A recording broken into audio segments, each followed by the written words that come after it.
வணக்கம் மக்களே. வகுப்பு வாரிய சட்ட திருத்தம் எதிர்கட்சிகள்ல மிகப்பெரிய அளவுல எதிர்க்கப்படுகின்ற ஒரு சட்டமாக தான் பார்க்கப்படுகிறது. பொதுவாக பாஜக வந்து ஒரு சட்டம் ஒண்ணு அமல்படுத்தினாங்கன்னா அது முக்கியமா ஒரு முஸ்லீம் அப்படிங்கிற ஒரு வார்த்தை வந்து அந்த சட்டத்துல இருந்தாலே அது வந்து முஸ்லீமுக்கு எதிரான ஒரு சட்டமாக கருதி இங்க இருக்கிற எதிர்கட்சிகள் எல்லாருமே இந்த முஸ்லீம் வாக்குகளுக்காக பார்க்கும்போது பல்வேறு போராட்டம், ஆர்ப்பாட்டம், வழக்குகள் சொல்லிட்டு தொடர்ச்சியா பண்ணிட்டு தான் இருப்பாங்க. இதுக்கு ஒரு படி மேல போய் பாத்தீங்கன்னா நம்ம தமிழ்நாடு அரசு, திமுக அரசு வந்து ராசா பேர்ல உச்ச நீதிமன்றத்துல இந்த வகுப்பு வாரிய சட்ட திருத்தத்துக்கு எதிராக நாங்க வந்து வழக்கு போட போறோம் அப்படிங்கிற இதுல வந்து ஒரு அறிக்கை ஒண்ணு வெளியிட்டு இருந்தாங்க. கண்டிப்பா ரொம்ப சந்தோஷம். முஸ்லீம் வாக்கு வங்கிக்காக நீங்க வந்து உச்சநீதிமன்றம் போயிட்டு நீங்க வழக்கு போறதெல்லாம் பார்க்கும்போது அது வந்து முஸ்லிம் மக்களோட ஒற்றுமை தான் பார்க்கப்படுகிறது. அதே நேரத்துல இதே உச்ச நீதிமன்றத்தால ரத்து செய்யப்பட்ட 10.5 வன்னியர் சமூக மக்களோட இடஒதுக்கீடு பார்க்கும்போது மிகப்பெரிய அளவுல ஒரு கேள்விக்குறிதான் வருது, நம்ம சொல்லி ஆகணும். இங்க வன்னியர் மக்களோட ஒற்றுமை இன்மைக்காக பாருங்க, கடந்த 3 வருடங்களா பாத்தீங்கன்னா 10.5% ஒரு எந்த ஒரு முன்னெடுப்பையும் பார்த்தா இது வரைக்கும் திமுக அரசு எடுக்கவே இல்லைதான் நம்ம சொல்லி ஆகணும். ஒரு பக்கம் சட்டம் இயற்றி ஒரு 3 நாள் கூட ஆகல, அதுக்குள்ள நாங்க வந்து முஸ்லிம் மக்களுக்காக வக்ஃப் வாரிய சட்ட திருத்தத்தை எதிர்த்து நாங்க வந்து உச்சநீதிமன்றம் போனோம்னு சொல்ல தெரிஞ்ச திமுகவுக்கு 3 நாட்கள்ல எடுக்கப்பட வேண்டிய அந்த தரவுகள், வன்னியர் சம்பந்தமான அந்த தரவுகள் இதற்கு 3 வருஷமா இழுத்து வச்சிட்டு இருக்காங்க. 2026 வரப்போகுது, தேர்தல் வரப்போகுது. வன்னியர் மக்களுக்காக ஏதாவது ஒரு கில்லுக்கு எதையாச்சும் ஏதாவது பண்ணி போடுவாங்கன்னு பாக்குறேன், அதை கூட வந்து கிள்ளி போடாம தான் இருக்கானுங்க இந்த திமுக அரசு. அதுக்கு உண்மையான காரணம் என்னன்னு பார்க்கும்போது, இந்தியாவிலே ஒரு குறிப்பிட்ட சமூகத்திற்கு வந்து ஒரு இடஒதுக்கீடு இருக்கான்னு பார்த்தா இல்ல. 2020 வருஷம் பாத்தீங்கன்னா கண்டிப்பா அதை சாத்தியமாக்கி காட்டுவது யாருன்னு பாத்தீங்கன்னா நம்ம மற்ற ஐயா ராமதாஸ் அவர்கள் தான். இப்படி இருக்கிற சூழ்நிலையில இங்க வன்னியர் மக்கள் அனைவருமே இணைந்து திமுக எதிர்த்து இங்க அதிமுக பாமக கூட்டிட்டு தான் நீங்க வாக்கு வச்சிருக்க வேண்டும் 2021.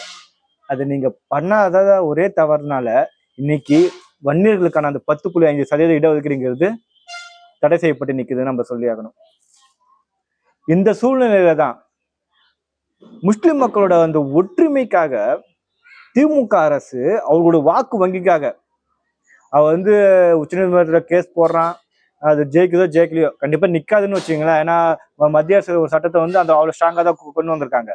இப்படிப்பட்ட சூழ்நிலையில ஒரு நாடகமாச்சு நடத்துறாங்களே திமுக அரசு, முஸ்லிம் மக்களுக்கு நாங்க துணையா நிற்கோம், நாங்க வந்து அவங்களுக்கு ஆதரவா வந்து நாடாளுமன்றத்துல வந்து போராட்டம் பண்ணியிருக்கோம், எதிர்த்து வாக்களிச்சிருக்கோம், இப்ப வந்து நாங்க வழக்கு போட போறோம், இப்படி மீதெல்லாம் சொல்றாங்கல்ல, பண்றாங்கல்ல.